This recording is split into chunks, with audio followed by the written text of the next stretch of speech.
Bom dia, doutor Claudinei. Bom dia, Oliveira Júnior. Bom dia, caros internautas aí que formam a nossa aí imensa assistência, né, Oliveira? O canal crescendo a cada dia. Isso, doutor. E ainda mais com uma voz bonita igual essa sua aí, eu vou pedir um pouquinho desse grave para mim também, viu? Né? Daí a audiência vai lá em cima. Passou bem a semana? Tranquilo?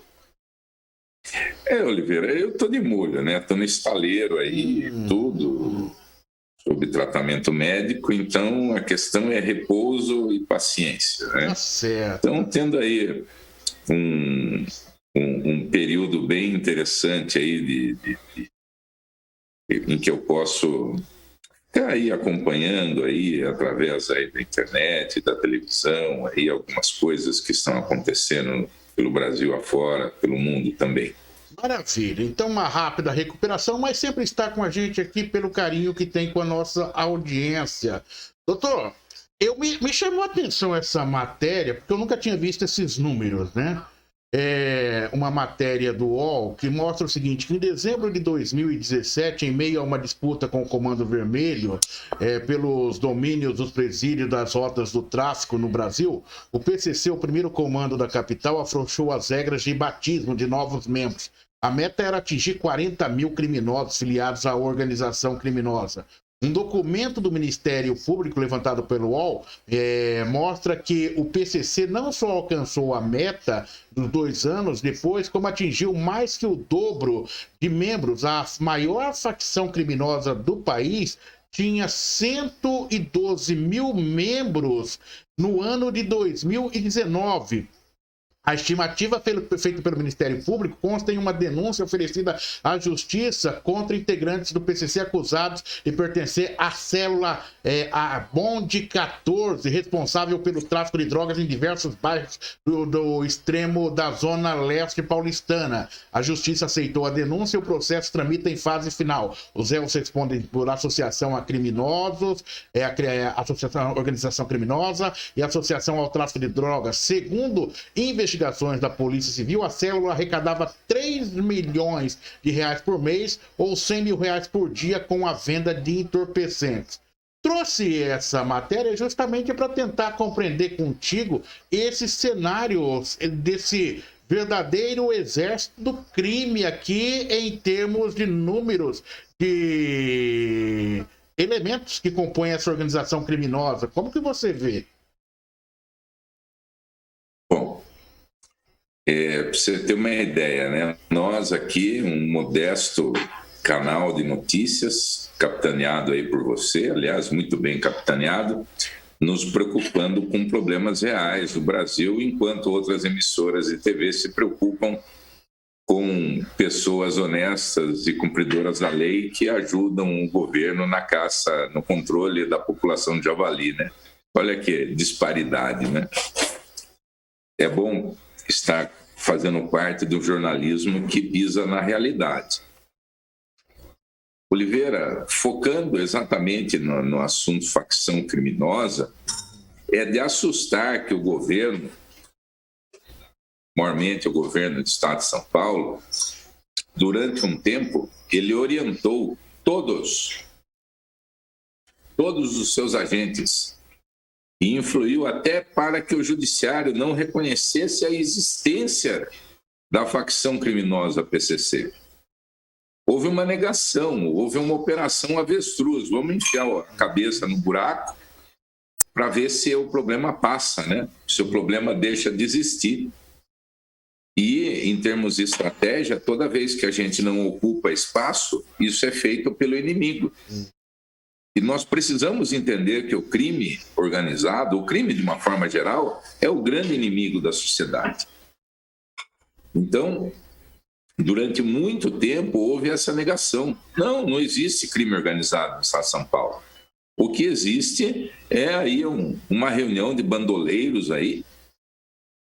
Nós tivemos aqui em Sorocaba, na antiga casa de detenção de Sorocaba, que se situa ali na rodovia popularmente conhecida como Castelinho, que hoje é conhecida como a P2, a unidade Antônio de Souza Neto, ali hospedou o Geleião, um dos líderes, um dos fundadores do PCC, que tinha um status assim tão importante quanto o do Marcola.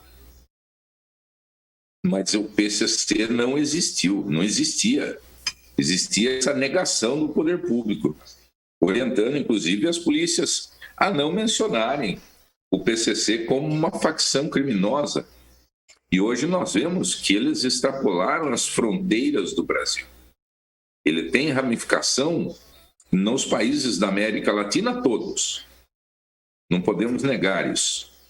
Inclusive, no Paraguai, houve uma guerra pelo poder, pelo controle do tráfico, com cenas absurdas na rua, onde se utilizaram armamentos de guerra, para matar o chefão paraguaio do tráfico e assumir, por consequência, a direção, o controle do tráfico na zona urbana ali de Pedro Juan Caballero, que é uma fronteira seca, para quem não sabe. É somente uma avenida que separa os dois países.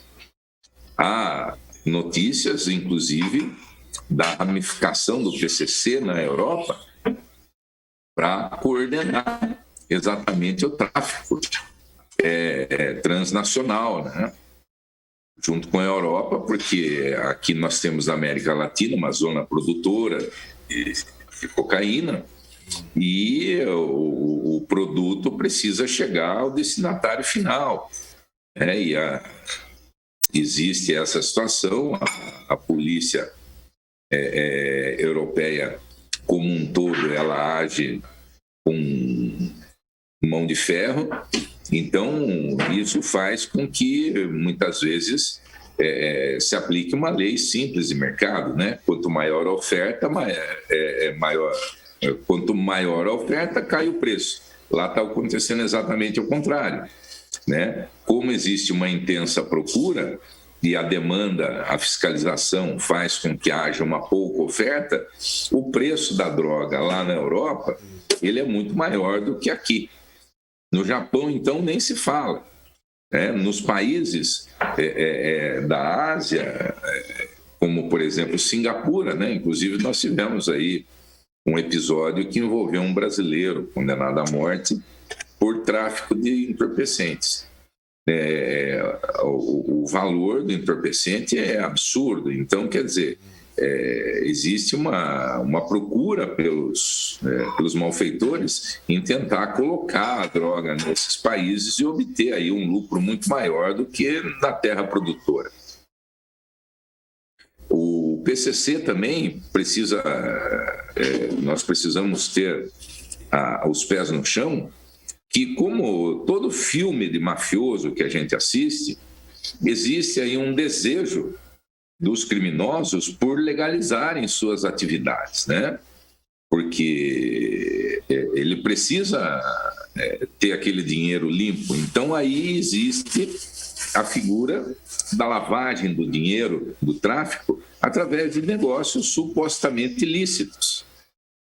O PCC ele investe muito nisso, cooptando aí doleiros e outros profissionais que tratam de fazer aí a ficção, e eu vou fazer aqui a meia-culpa, infelizmente também ele traz para seus quadros a figura de advogados, Assim, de inúmeros profissionais que vão estudar a nossa legislação no sentido de dar aí o aspecto legal para as suas atividades escusas. Hoje, já existem investigações nesse sentido que comprovam que, por exemplo, o transporte de vans na zona leste de São Paulo, ele é quase que totalmente dominado pelo crime organizado. Então, existem várias atividades hoje, supostamente legais, que o real proprietário é o crime organizado. Postos de gasolina, como também eu tenho que citar.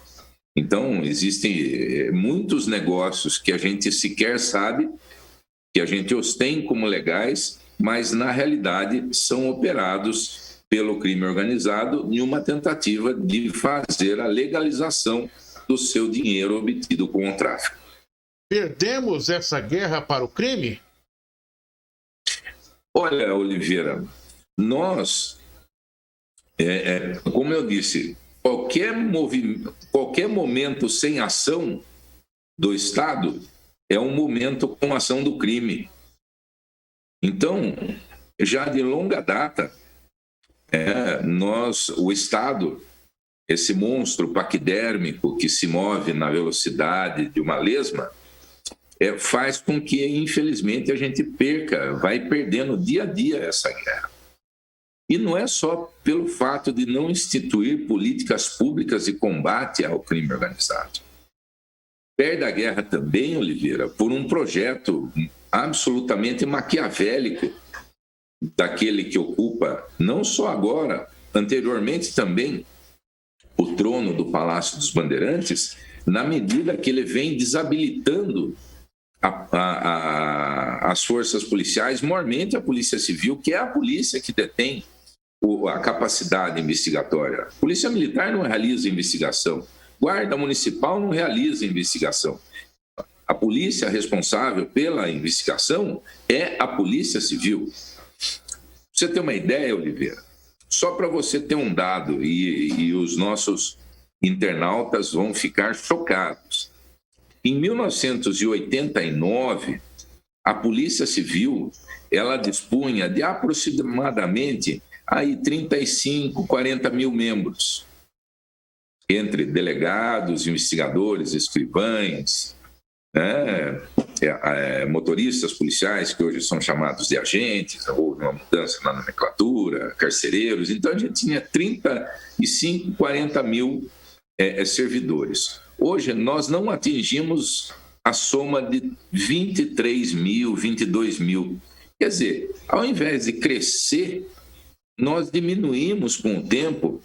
Veja, de 89 para 2021, nós temos aí várias décadas onde, minimamente, os policiais que faleceram, que foram demitidos, haviam de ser recompostos através de concursos públicos. Ou seja, a gente tinha que ter um número, eu imagino, que aí ultrapassasse minimamente, fosse um número maior do que 1989. Uhum. Então, se a gente seria, no mínimo, ter 40 mil, 50 mil policiais? Não, nós temos 23 mil porque a polícia, porque o governante de plantão ainda lança artifícios absolutamente maquiavélicos, no sentido, por exemplo, fala, não, abono permanência. O que é o abono permanência? É um valor em dinheiro para incentivar aqueles policiais que poderiam já se aposentar a permanecerem na ativa. Para de dar esmola, gente. Vamos pagar melhor os policiais civis. Vamos tornar a carreira atrativa financeiramente. E não se assustem, mas de todas as carreiras, para todos os estados integrantes do Estado brasileiro, São Paulo haveria de ser assim um estado que desse uma remuneração condigna para seus servidores policiais civis. Pelo contrário, São Paulo ele ostenta o inglório título de um dos piores salários pagos aos policiais civis do Brasil. O Piauí, que arrecada somente 11% das verbas que recebe do governo federal, paga melhor o seu policial civil. Quer dizer, existe sim, uma estratégia maquiavélica do governante de plantão de enfraquecimento da polícia responsável pela investigação. Por que isso? Será que está com medo que uma polícia investigativa forte, atuante, possa aí levantar aí o tapete e descobrir sujeiras que estão ali escondidas? Só pode ser isso, Oliveira. Não existe outra justificativa.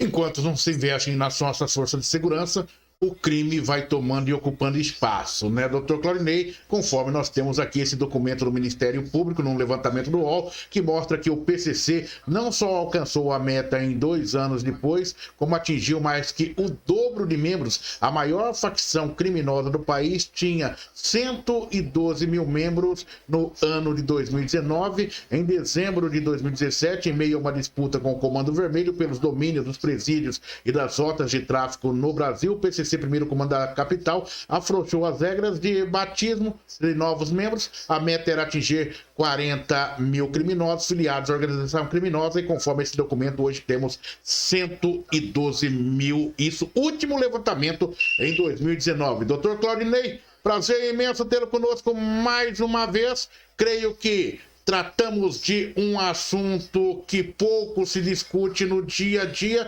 mas é o triste retrato de uma triste realidade que enfrentamos. Abraço, bom dia, doutor. Um abraço, bom dia, Oliveira.